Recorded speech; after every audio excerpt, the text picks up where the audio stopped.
Good morning, church family. This is Pastor Jim here, just welcoming you from my front porch. And it's a little bit humid out this morning, but cool enough to sit out here and enjoy the morning time. I know many of you probably get up a lot earlier than I do. I'm not really a morning person, so I call this the morning devotional, but it's more like the mid-morning devotional. The verse I have for you today is Proverbs 29:25. Proverbs 29, verse 25. The fear of man lays a snare, but whoever trusts in the Lord is safe. Proverbs 29:25. The fear of man lays a snare, but whoever trusts in the Lord is safe. This is one of those proverbs that's shows the contrast between two ideas. The word "but" is that conjunction there.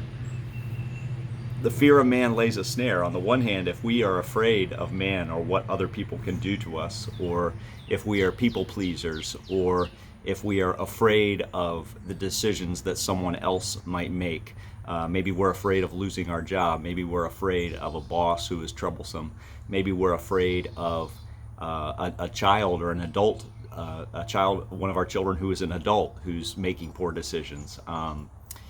Maybe we're afraid of what will happen politically. That's the fear of man. Maybe we're afraid of different circumstances in our lives that we can't control, but that are up to other people. Those decisions are up to other people. All of that is the fear of man.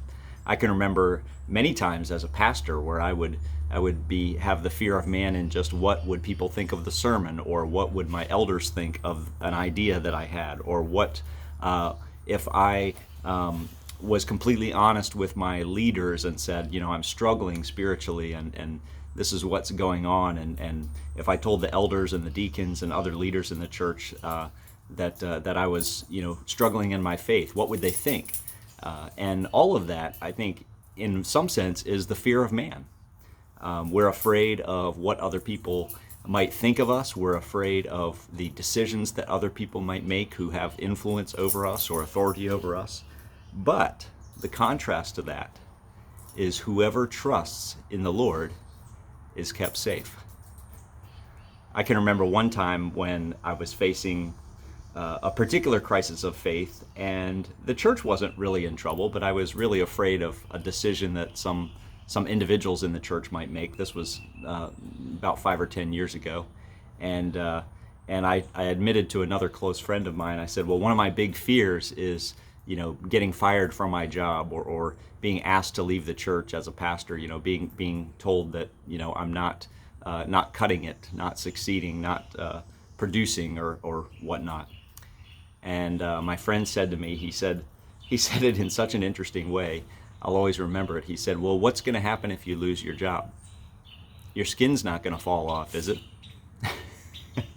And just him putting it in a physical word picture like that reminded me that the fear of man is a snare. It's a snare that we lay for ourselves. It's a way in which we can sabotage our own thinking, or the evil one likes us to focus on the fear of man.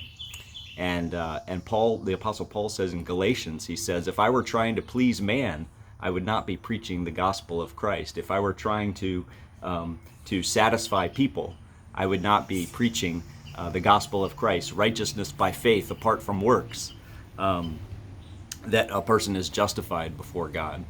And so the fear of man does lay a snare, whether it's the evil one putting a snare in front of us, or whether it's our own fears that we haven't dealt with that self-sabotage our thinking. But whoever trusts in the Lord is kept safe. And that's my dog barking, telling me it's probably time for the devotional to be done. But I would just encourage you to trust in the Lord today.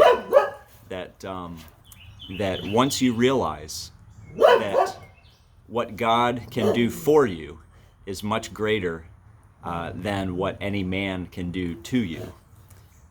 What God can do in you and through you and for you, and what he has done for you in Jesus Christ, is much greater than what any person can do to you. Whoever trusts in the Lord is safe. Then that's a place of peace and safety in our hearts and minds, no matter what's going on. I hope you have a great day today. Thanks.